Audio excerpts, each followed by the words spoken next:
ታውቃለች። ይሄ ስሚ የድሮ ኦዲየንስ በቸኮሌት የሚሳደበው ስለመሰለው ነው። ማቴሪያል ነቲንግ መሆኑን አያውቅም። ገብቶሻል? ብዙ ማስተቀልሽ ሲጀመር ማለት ነው። የልጅቱ ፍላጎት እኮ በጣም ግልጽና ግልጽ ነው። እሱ እኮ በፈሊጥ አልገባው ሲል በፍልጥ ነው። እኔ ተመርቄ በክብር ነው መሄድ የምፈልገው ከማለት ውጭ ደደብ ስለሆነ ነው እንጂ ቁሳቁስ አትፈልግም። ዛሬ እኮ ብላለች አለ። እሷ እኮ ነው እኮ እሱን አግብታ ተሞችራ መውጣት እኮ ነው ልጅ የምትፈልገው አለችው እንጂ የሱ ቦታ አይደለም እኮ ሲጀመር። አግብተሽ ኑርበት እኮ አላት። በጣም ጥሩ ሰው ነህ አለችው። እኔ አግብቼበት እንድኖር ጥሩ ሰው ነህ ብላ እኮ ነው ያለፈችው። ለምን እሱ አውቆ ነው፣ የእውነት አውቆ ነው። እንዴት ነው ፍቅርንና የተሰበረ ልብ ቁሳቁስ ሊገዛው የሚችለው? በጣም ህፃን ልጅ ነች፣ በጣም ስማርት ነች፣ መስራት ትችላለች፣ ታሰራለች። ይህን ቤት እኮ በጣም ነው መግዛት የምትችለው። 3-4 ቤት ትገዛለች እሷ። ግን እሱ በቃ ድድብ ብሎ ነው ታውቃላችሁ፣ ድድብ ብሎ ነው እየሰራ ያለ አላት እኮ። ያጣች ልጅ እንዳልሆነች እኮ ለእኛም አሳወቀን፣ እኛም እናውቃለን። ግን አፓርታማ አዲስ አበባ እንዳለ ቤት መስጠቱ ልብስዬ፣ እዚህ ጋር ቤት መስጠቱ አለመስጠቱ መኖሯ አለመኖሯ ሳይሆን የሚጠቀማቸው አማርኞች የሚሰብር ናቸው። ካደረገው ድርጊቶች በላይ ይልቅ ለተመልካች እልህ ብሎ በጣም የሚያስጠላ አይነት ነገር ነው የሚናገረው።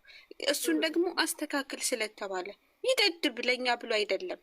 ህይወቱን የሚያስተካክለው እሱ ነው። የእውነት ይሄ ጸባዩ ሬል ከሆነ እንጃ ምን አይነት እንዴት ተሸክመው እንደኖረች። ግን ድራማ ነው። ግን እኛ ደግሞ አስተካክል ስንለው ሰውየው ደደበ። አንድን ሰው ከእንትን ካደኩ መተው ነው አለቀ። ያንቺን ምክር እየሰማ አይደለም። ፋፊ ደግሞ አሁን እቺ ስግጥ የምታያትን ነገር እንዳትያት። አንቺን እየሰማ ነው እንጂ ስግጥ ይሄ መቼ እንዳልኩ ታውቂያለሽ? መቼዬ እናቱ ጋር ጥሎ ሲሄድ አይ ነገ ምናምን ስትል ይዘን ኧረ ቦጋ ለጅል ነው ይሰግጣል አልኳት። በቃ እንዳትመርቃት ጀመረ። አትበሉ በቃ እንዳትሉ። ልብስ ያውሪ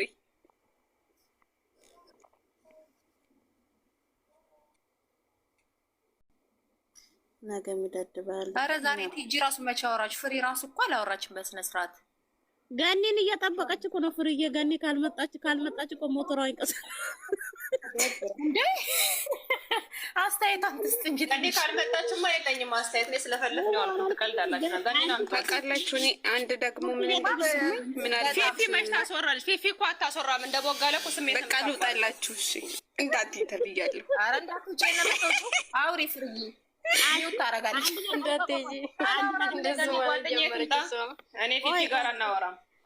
ገኒን አምጧት። አንድ ነገር ልንገራችሁ። ግን ሁለቱም ትንሽ አረፍ በተጣልቼሻለሁ። አንቺ ፋፊ እኔ ቤት የምትገቡ የሆነ ነገር ሲባል ወጣለሁ የምትይው ይሄ ቦጋለ አሁን በኋላ ተመልሰሽ ቦጋለ ነው እሄዳለሁ። የሆነ ነገር ሲፈጠር እሄዳለሁ። እየመጣችሁ ወጣለሁ እንደ ቦጋለ ለምዳለች እኮ እሄዳለሁ። እሱ ትዝ ብሎኝ ታውቂያለሽ? ጠዋሰን ያለችኝ እኮ አሁን እንደዚያ ያልኩት። አሁን ነገ ምን እንዳሰብኩ ታውቃላችሁ? ቦጋለ ሻንጣ ይዞ እሄዳለሁ ብሎ ይመጣል። እሷ ይቅርታ ብላ እንድታስቀረው አይመጣም። እንደ ድራማው እንኳን ከሄደ ማለት ነው አይመጣም። እሷ ናት እንደ ድራማ ይሄድም እኮ መሲ አይመጣም። እሷ ናት መግቢያ ነገ የምትመጣው። ምክንያቱም ነገ እሷ ናት ነገ የምትመጣው ሌላ ነው። አዎ ስለዚህ ወይ አልፈልግም ትላለች። ከዛ በኋላ ጸቡ ይነሳል። አሁን ደግሞ አንድ ወር አዲስ ነገር ይመጣል። ታውቂያለሽ ዩዘርዬ፣ ነገ ወደ እሱ ነው ተመልካቹ የሚገለበጠው። ለምን መሰለሽ? አሁን የሀይሜ አመጣጥ የሚመስለኝ እንደ ዛሬዋ ከኔ ጋር መኖር አትፈልግም ነው ይሄ ጥያቄ የሚሆነው። ከኔ ጋር መኖር ካልፈለግ ከኔ ጥቅም ወይም ገንዘብ ምንም አይሰራልኝ አልፈልግም ነው የሚሆነው የእሱ አመጣጥ። ህጻት ለእናትህ ለሞሽዬ ይሉታል። ምን ችግር አሉ አይደለ እንዴ የሚሰሩ አህዮቹማ እንደው ዛሬ እያሉ ነው። ዋጫት ገኒን እስቲ ጥሪያት። ፍሬዬ ምን ነው ዘጋሽን? ገኒዬ ትምጣ ብላለች ፍሬ። ገኒ ካልመጣች እኮ አላወራም እኮ አለች። አላወራም ማለት እኮ ብር ያው ቦታ ሰጡኝ እኮ። አዎ ገኒ ከመጣች ማን ቦታ ይሰጣችኋል? ብር ያውሩ ያንቺ ቦታ ካልሰጡ ይወጣል። እስቲ ብር ዘራ አወራችን።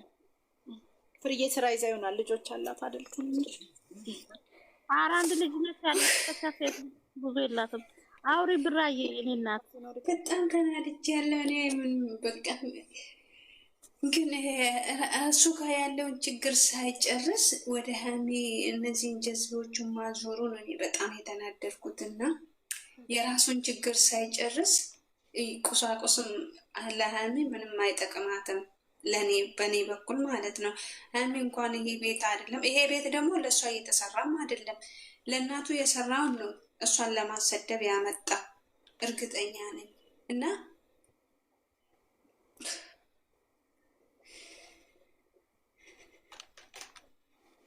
ሲጀመር መኝታ ቤት የአራት ልጆቹ ጋር ሲደርስ ይሄ ዝግ ስለሆነ አለ ለምን ከፍቶ አላሳየንም? የአንድ ሰው መኝታ ቤት ነው።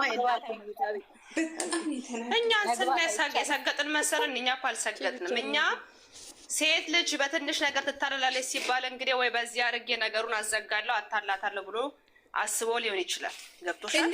ለምን ቀሚስም ያምጣላት፣ ሰዓትም ያምጣላት፣ ሽቶም ያምጣላት በፈገግታ ደስ ብላ ስለምትቀበል ቤትን የመሰለ ነገር ደግሞ ሳመጣላት በቃ በዚህ ነገሮቹን አስረሳለሁ ነው።